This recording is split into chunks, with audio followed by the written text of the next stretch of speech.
In a world experiencing an unprecedented acceleration of change, as the very foundations beneath us prove to be less fixed than we believed, one quiet knowing rises above all others. It is not the question of what is happening, for we have already felt the pulse of the shift. It is not the question of when this process will conclude, for we know this is a slow turning, not a singular shattering event. The one question that echoes now in the deepest stillness of millions of hearts, the question whispered between the threads of collective awareness, is simple. Where? Where is the stable point? Where can we find the anchor? Where can we lay the foundations of the future that is already here? This is not an inquiry rooted in fear. It is a question born of prudence. It is the gentle query of the wise sailor studying the cosmic map before setting sail into a gathering storm. It is the inherent longing of the pioneer seeking the fertile ground to plant the new seeds of consciousness. Let us pause for a moment on this acceleration of change. The archives reveal that the Earth is not merely shifting its poles or moving plates, it is undergoing a metaphysical recalibration. The very laws governing the pace of manifestation and the experience of time are being rewritten. The third density, the heavy, dense reality defined by delay, conflict, and the illusion of separation, is dissolving its foundational tenets. This acceleration is why the foundations feel unfixed. It is a necessary cosmic pressure, a profound spiritual engineering project described by the guides as the final phase of the planetary harvest.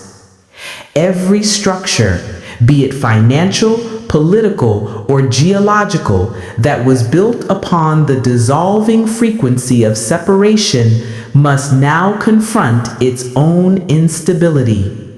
This is the purification that precedes the ascent. We are witnessing the crumbling of the old framework because the planet itself can no longer sustain that lower vibration. The consciousness housed on Earth has reached a critical mass, a point of no return. We are in the final moments of a long cycle. And in these moments, the inner knowing becomes deafening. It screams, relocate, re-anchor, prepare the structure for the light.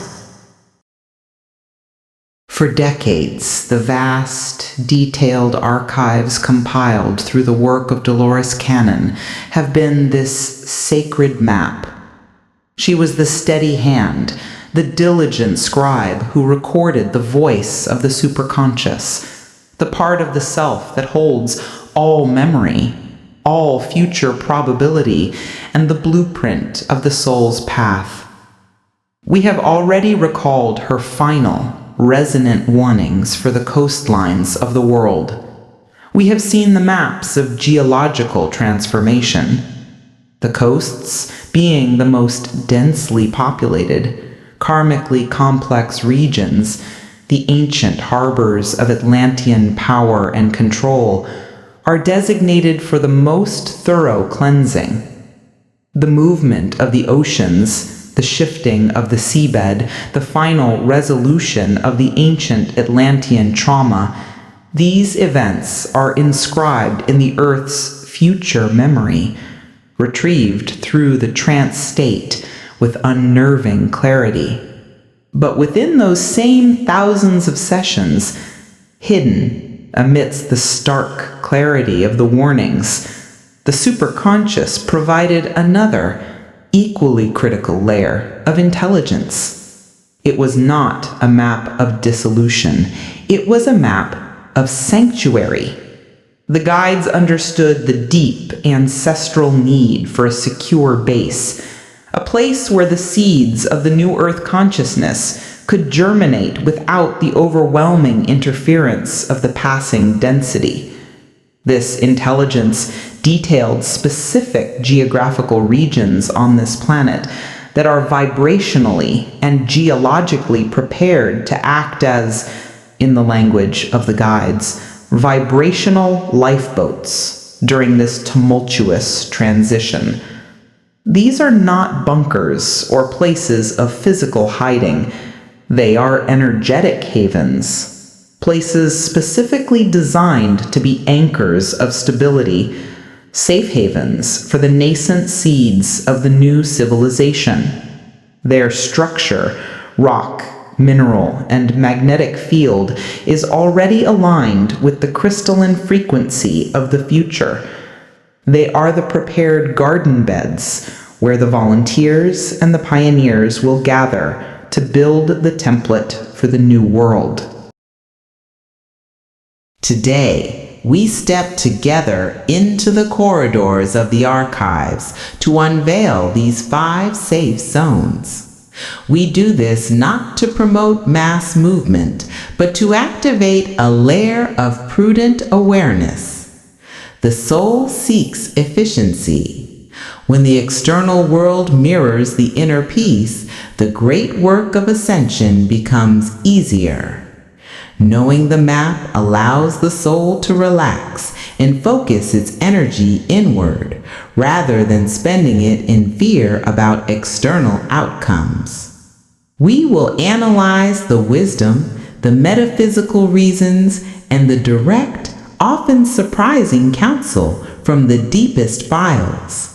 We will see why certain regions, due to their geological age, their karmic history, or the spiritual maturity of their indigenous guardians, have been chosen to hold the light. But this investigation carries a crucial shadow warning of its own. Because within those same sessions, Dolores was also cautioned about one specific region. A place romanticized by many in the spiritual community as the ultimate destination for the new era. A paradise associated with ancient healing energies and high-frequency living that the Superconscious identified as a zone of profound instability. This warning is essential. It reminds us that pure energy does not always guarantee physical stability. The lure of a beautiful, high-vibration place can become a distraction if its geological foundations are too young or too volatile to withstand the planetary shifts. We must learn to discern between spiritual desire and physical prudence. This is not merely an academic exercise. This is a survival briefing for the soul.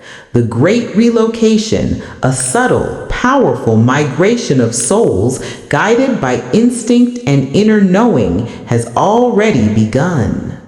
It is time to study the map. Before we pinpoint locations, before we allow the mind to fixate on the map of the exterior world, we must first remember the criteria. What makes a place safe from the perspective of the eternal consciousness? It is a profound and vital distinction. The old programs of survival are built upon material defenses, military constructs, economic power, reinforced physical shelters. These structures, rooted entirely in the frequency of fear and separation, are the very things the earth is now dissolving. They are structures built on the old frequency, and they cannot hold the light of the new earth.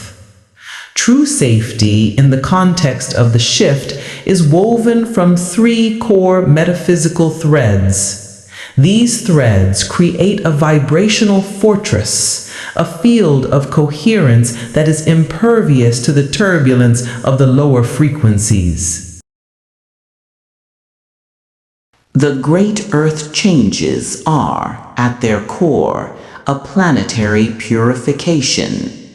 The earth, as a living, sentient consciousness, is shedding the dense, traumatic memories accumulated for millennia.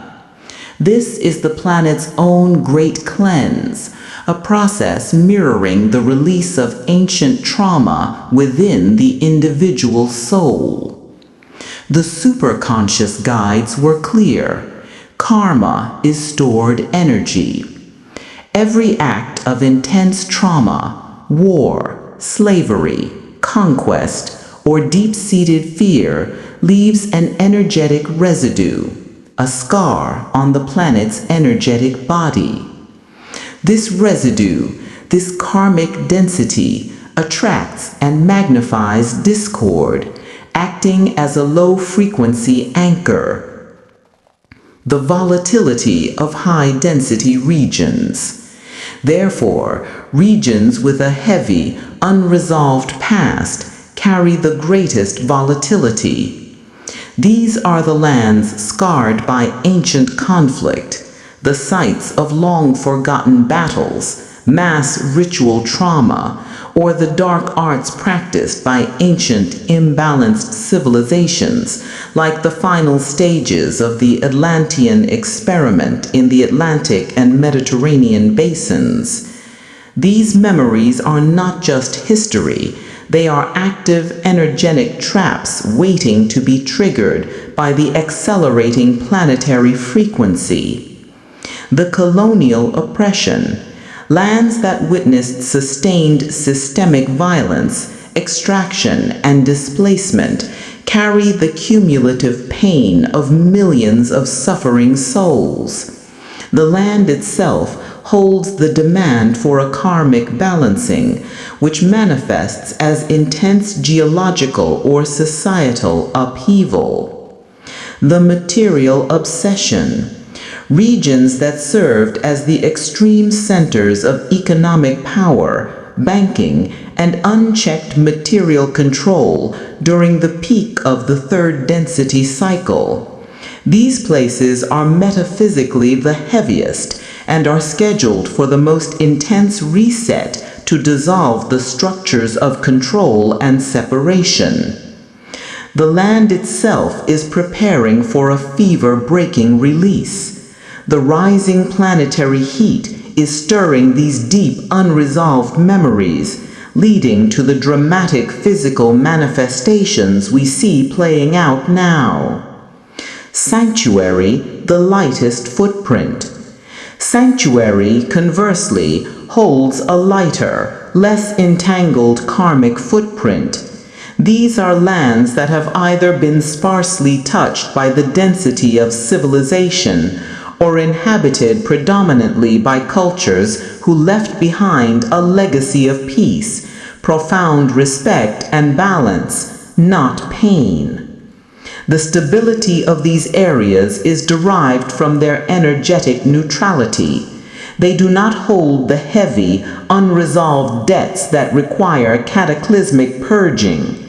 They are the clean slates, the foundational, unmarred canvases where the architecture of the new earth can be built without interference from the ghosts of the past. The key insight is this: the soul seeking stability must align itself with lands that have achieved energetic freedom. This is the first vital thread of survival. The new earth operates on a crystalline frequency. The guides emphasized that this is not just metaphor or New Age symbolism. It is a description of the new energetic reality of the planet. The Earth is interlaced with a vast, interconnected geometric grid, the crystalline grid.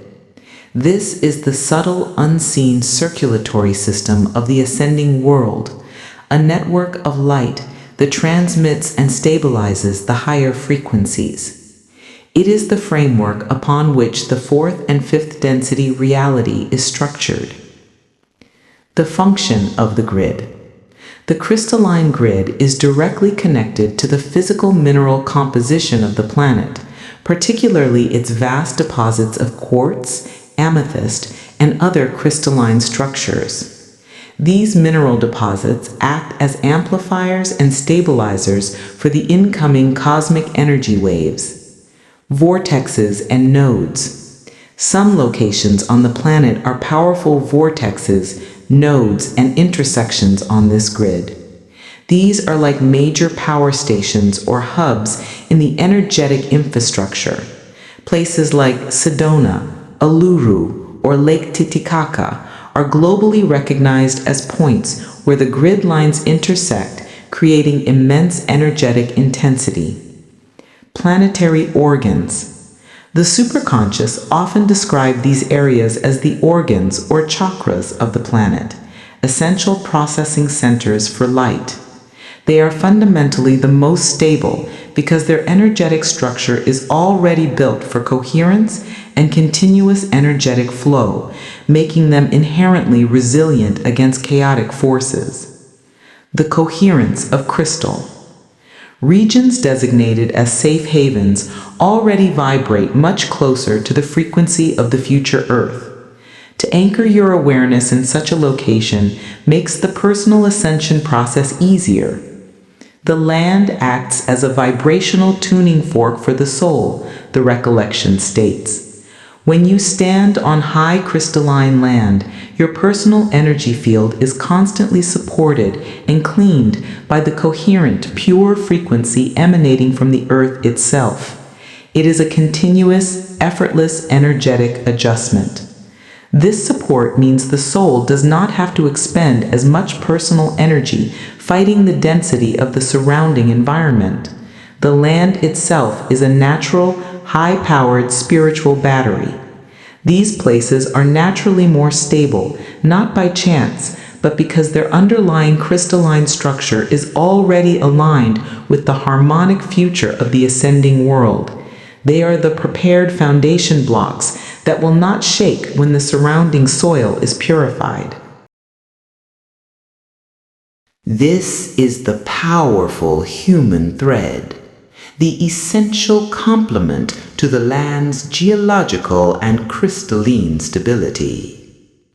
The safest places are not empty, but are areas where the collective consciousness itself acts as a stabilizing anchor. The archives indicate that certain areas are seeded with souls and cultures that have a long, unbroken history of respecting the earth and living in coherence. The wisdom of the ancestors. These are often the ancestral lands of indigenous peoples who never lost their connection to the Great Spirit, the original understanding of oneness. While the modern world plunged into the illusion of separation, these cultures maintained the sacred link. They understood that the earth was a living, honored being, not a resource to be exploited. The power of ceremony. Their collective consciousness, their prayers, their centuries of ceremony, and their unbroken spiritual lineages have created an immense energetic anchor, a field of coherence that wraps and stabilizes the very land. The land remembers their reverence. The Dreamtime template? Concepts like the Australian Aboriginal Dreamtime are direct, ancient understandings of the non-linear, eternal nature of consciousness, the fundamental reality of the new earth. Where this original understanding is maintained, the template for the new Earth's unity already exists and holds the physical landscape in a protective, harmonious state. The collective field of safety. The Superconscious emphasizes that when communities of souls operate from a core principle of unity, they create a local field of safety that overrides even geological probability.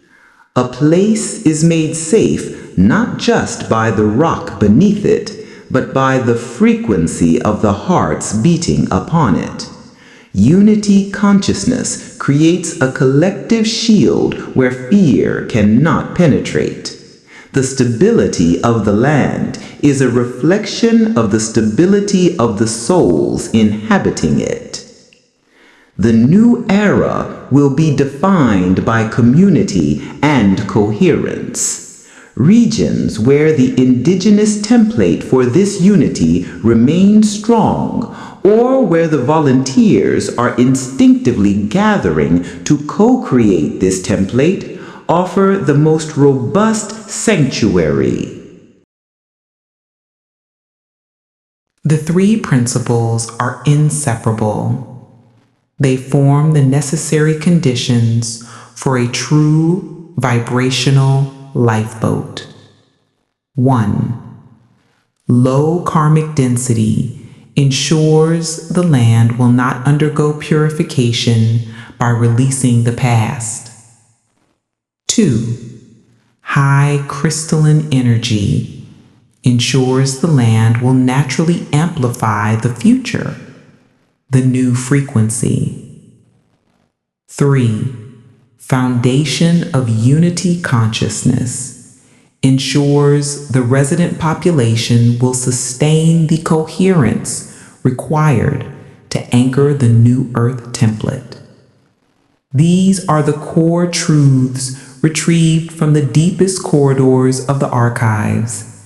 They serve as the lens through which we must now analyze the physical map. Now, armed with this deeper sight, with the understanding of the metaphysical criteria for survival, let us begin the global investigation.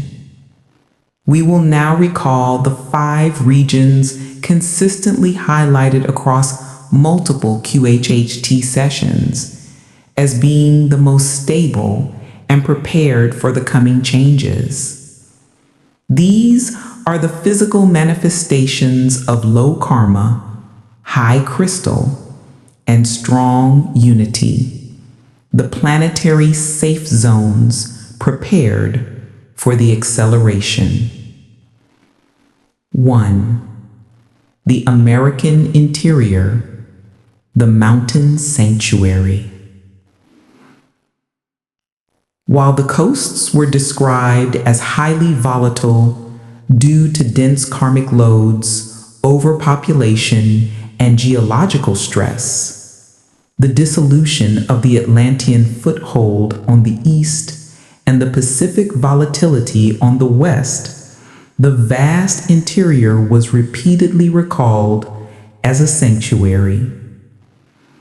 The Superconscious gave clear, specific coordinates, moving beyond general advice to pinpointing the high, dry, and mineral-rich spine of the continent. The center of the continent will hold the lands of Arkansas, Arizona, New Mexico, Colorado, Utah. These places are high and dry. They have strong energetic foundations. This is where the communities of the future will be built, safely distant from the cleansing of the waters. A. Low karmic density. The vastness of neutrality. The archives emphasize that the intensity of historical trauma is directly correlated to the density of population and the centers of controlling power. The coasts served as the primary nexus for colonial power, warfare, and the relentless extraction economy. The interior, by contrast, remained vast, sparsely settled, and removed from the centers of the most intense, continuous conflict. The Recollection reveals the energetic weight of this continent is concentrated on its edges. The interior lands are mostly vast open space, allowing cosmic energy to penetrate and cleanse easily. While the history of indigenous displacement is a scar that requires healing, the overall cumulative karmic density is significantly lower than on the centers of established power. It holds a neutral template for a fresh start. The geological stability of this region, being far removed from the active plate boundaries and subduction zones, is a direct manifestation of this lower energetic entanglement. The land itself is calmer because its history is less traumatized.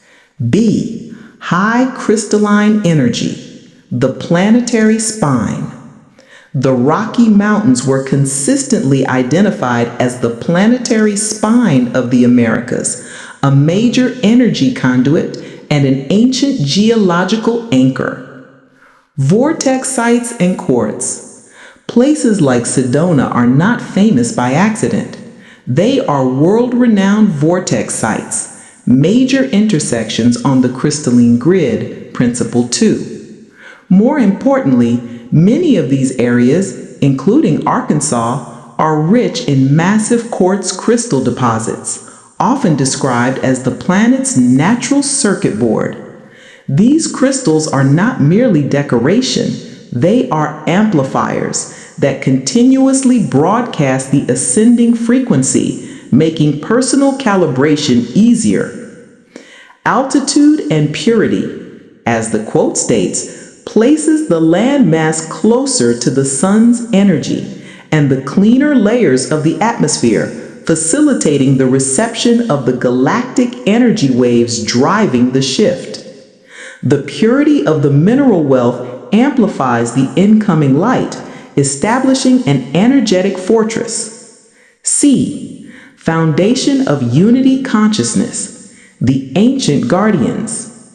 This region holds one of the strongest anchors of indigenous presence, particularly the deep ceremonial lineages of the Hopi, Navajo, and Zuni. The Superconscious stated, "These lands are the ancestral home of powerful indigenous tribes whose prophecies and practices have been anchoring a high frequency for centuries. Their ancient ceremonial calendar is a continuous prayer of coherence that has stabilized the very region. The Hopi prophecy concerning the future separation of worlds and the guidance needed for humanity is itself an active energetic field of unity. These traditions maintain the crucial understanding that Earth is a living being, a core principle of the new Earth. Their presence serves as a constant, subtle reminder of respect for the land, creating a powerful template for the new communities that will gather there. 2. Australia and New Zealand, the ancient balancing continent. This region was mentioned with a sense of profound importance, described not just as a safe zone, but as a cosmic balancing mechanism for the entire planet. Australia, particularly the western part, is a very old and stable land. It is a balancing continent for the planet. Its indigenous people, the Aborigines, are the keepers of the original dream time of Earth, and their consciousness is a powerful anchor. New Zealand as well is a land of high, pure energy, a remnant of ancient Lemuria.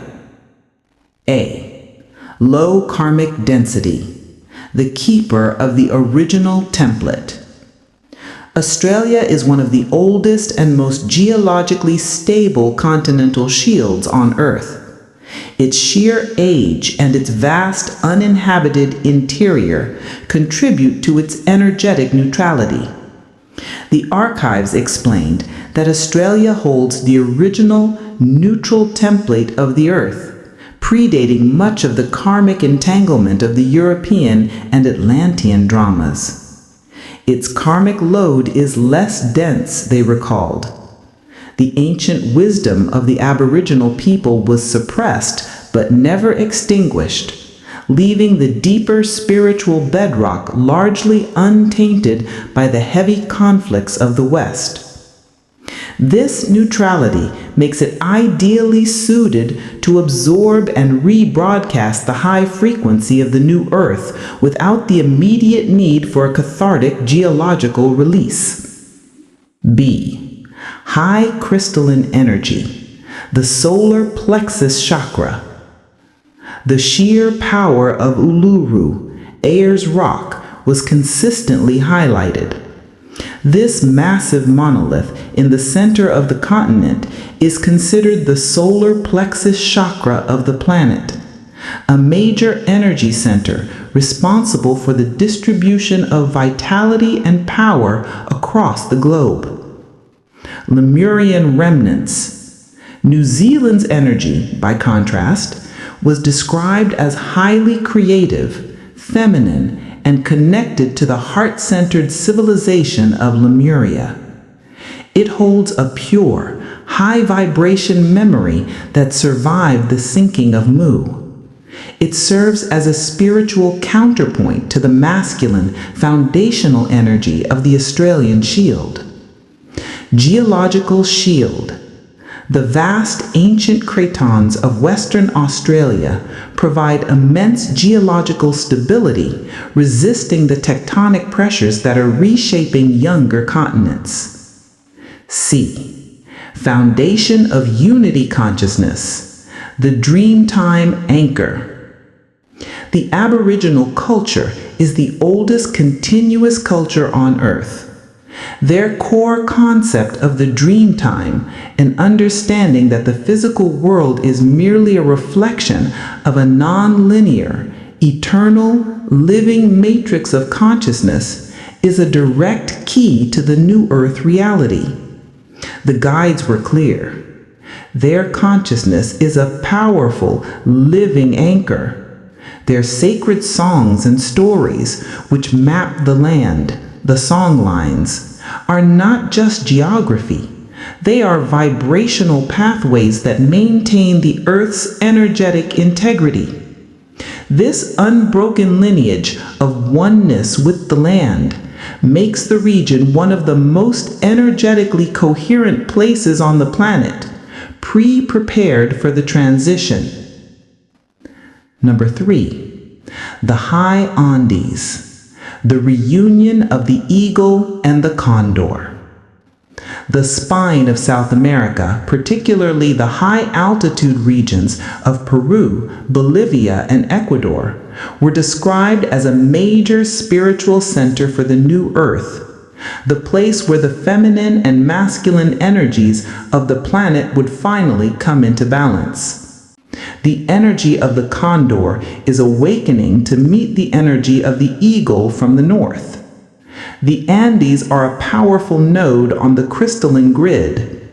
The indigenous cultures there have preserved the ancient wisdom.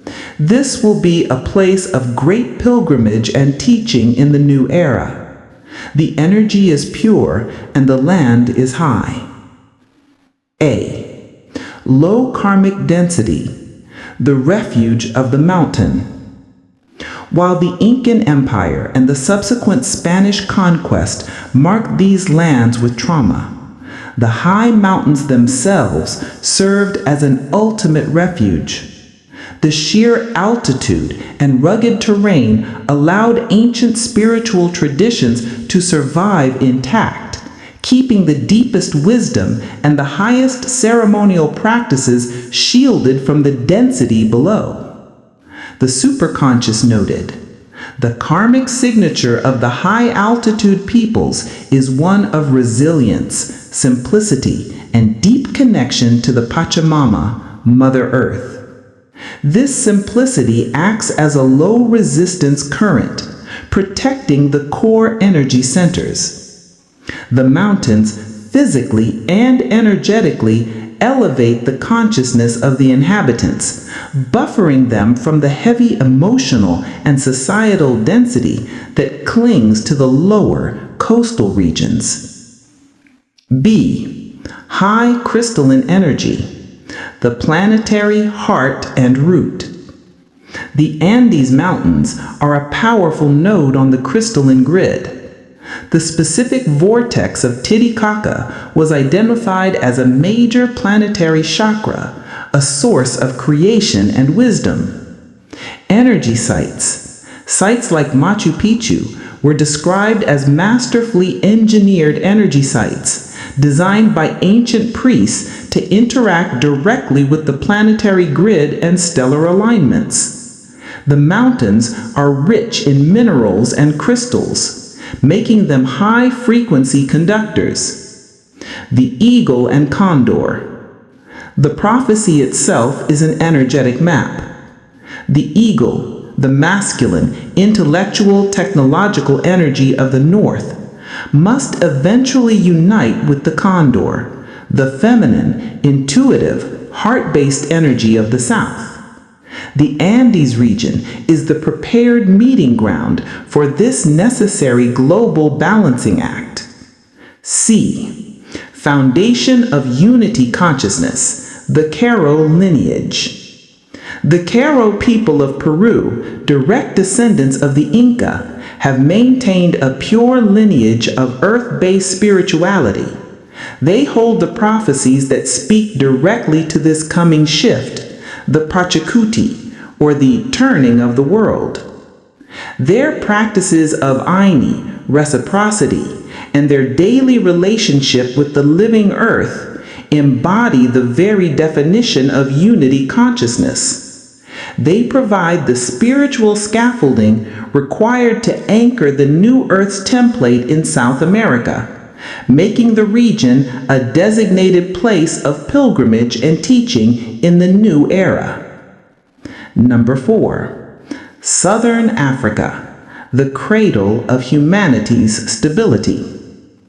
While Northern Africa was described as undergoing significant changes related to ancient conflicts and desert expansion, the southern portion of the continent was identified as a place of refuge and ancient power. Quote, South Africa, Botswana, Namibia. This land is ancient. It is the cradle of humanity. It holds a deep, stable, foundational energy. It is far from the old centers of power and conflict, and will remain relatively untouched by the major geological shifts. It is a place of deep memory. A. Low karmic density, the original neutral template. The designation of cradle of humanity is key. The Superconscious viewed this region as holding the original neutral template for the human race, a primordial energy signature predating the karmic dramas of later civilizations, Atlantis, Lemuria, and the cycles of conquest. The archives revealed, despite the painful modern history of the region, the land itself holds a deep, stable, foundational energy. It is far removed, geographically and energetically, from the primary theaters of conflict and the entanglement of the Northern Hemisphere's consciousness. This deep, ancient stability offers a unique refuge. The land is so old, its core energetic structure is so settled that it resists the intense fragmentation occurring elsewhere. B. 5 regions, 5 shimmering beacons of hope on a changing map.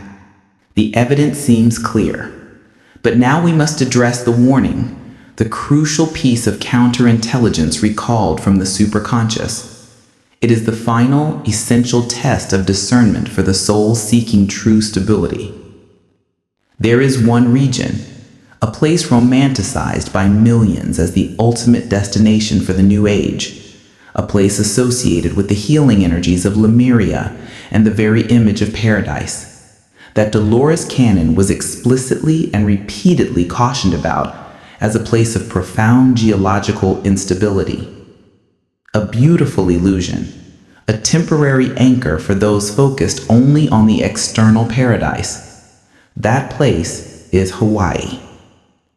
This may resonate with a shock. Hawaii is seen as a paradise, a spiritual center, and the energy is pure Lemurian.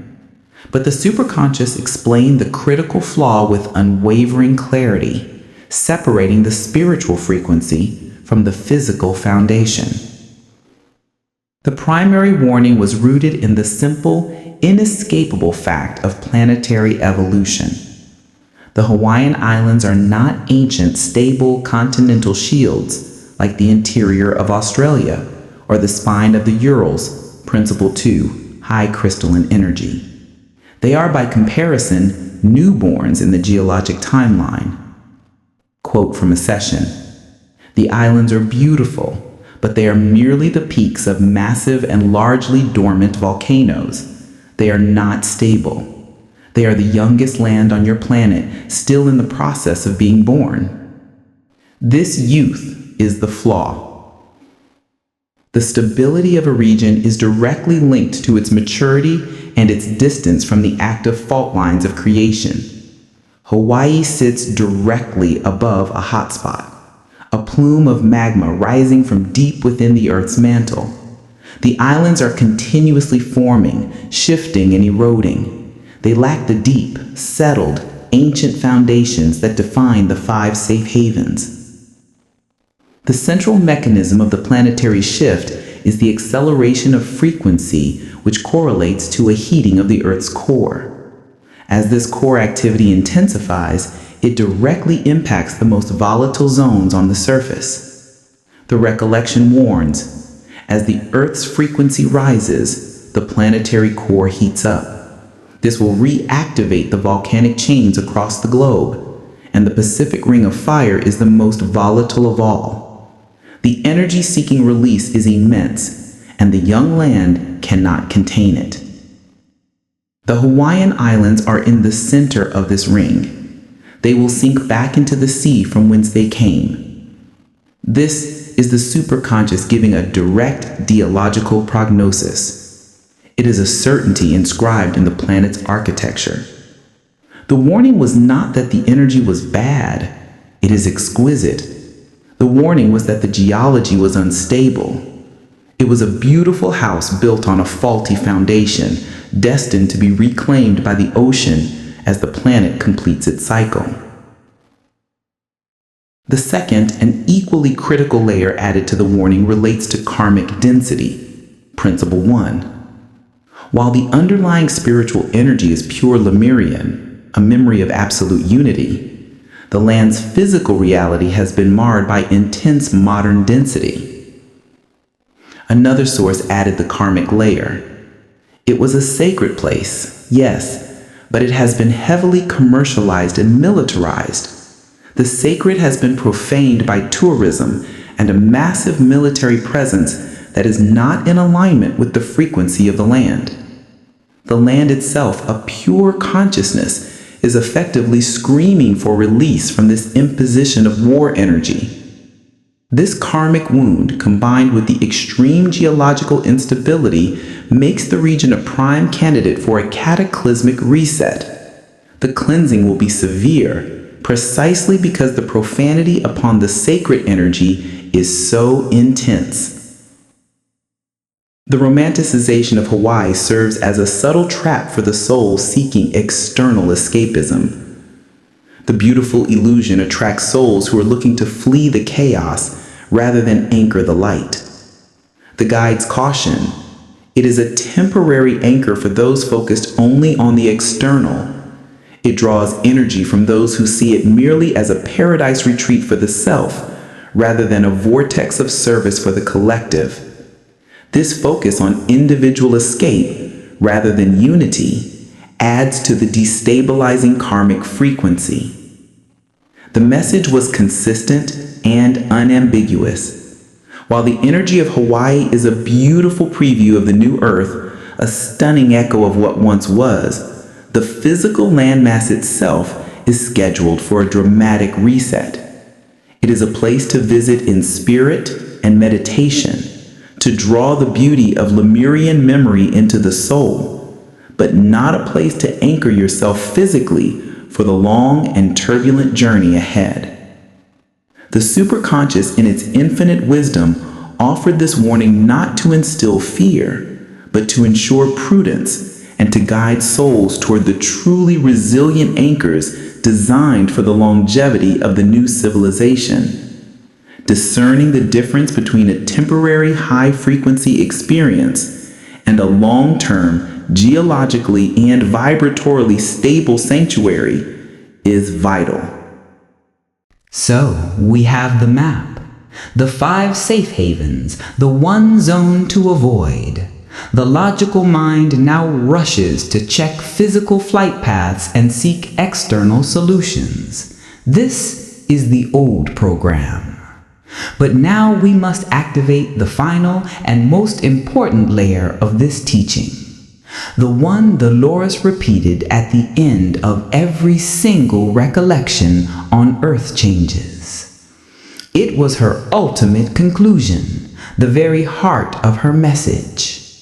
She would look out, after detailing all the warnings, and she would say with profound love and certainty, "The safest place on this earth is inside your own heart." The geographical map is simply a probability. It is the physical manifestation of the collective consciousness, but your personal reality is determined by your personal consciousness. Your frequency is your true address. Your state of being is your true location on the cosmic map. If you are in a state of abject fear, you can be in the safest place on the planet and you will attract danger to yourself. If you are anchored in unconditional love and absolute trust, you can be in a place of apparent chaos and you will be divinely guided, protected, and shown the way to safety moment by moment. The ultimate mission is twofold. 1. Be aware. Understand the physical map. Use this knowledge wisely as a piece of intelligence, not as a source of fear.